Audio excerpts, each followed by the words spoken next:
phải không?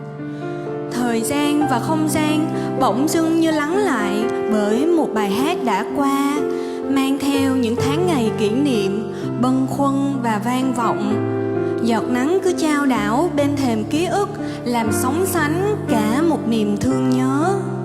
Sau đây, xin mời quý vị cùng đến với bản nhạc Giọt nắng bên thềm, một sáng tác của nhạc sĩ Thanh Tùng.